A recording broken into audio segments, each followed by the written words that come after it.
the Arabic language is one of the, in my opinion, one of the most extraordinary constructions of the human mind. Language of poetry. It's a language of poetry, it's a language of mysticism and theology, it's a language of law, it's a language of extraordinary humor, for example, and narration. I mean, some of the great feats of narrative skill, the Arabian Nights, the travels of Ibn Battuta, etc., are written in Arabic.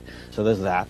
It's also one of the great religions of the world, which is in Arabic. I mean, the Quran is the word of God in the Arabic language. Persists. For example, a great Syrian poet, Nizar Qabbani, is the most popular poet in the Arab world, read everywhere from Morocco right through to the Gulf. The language is that of all the Arabs. There's a lingua franca, which is amazingly alive, and a literature that goes along with it. There's a political culture, not of individual countries, but of Arabism, of the sense of a nation and of a people, which is tremendously important to every Arab, despite these divisions that are now plaguing our contemporary reality. And that is unknown in this country. You're really fascinated with that language, aren't you? As a writer, you're a professor. Well, it's not only a rich language, it's been so much maligned, because it's considered to be a very difficult language. In fact, it's not.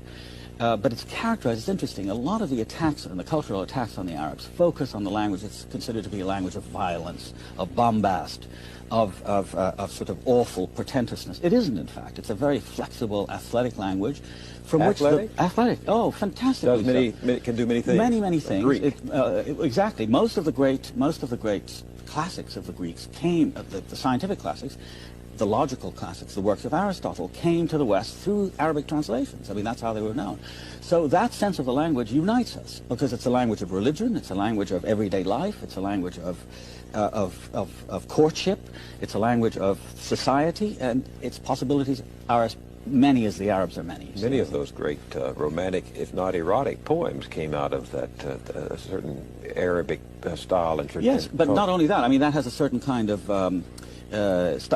stylized thing to it. But if you look, for example, one of the great creations of the 20th century is the Arabic novel. I mean, Naguib Mahfouz, who won the Nobel Prize for Literature in 1988,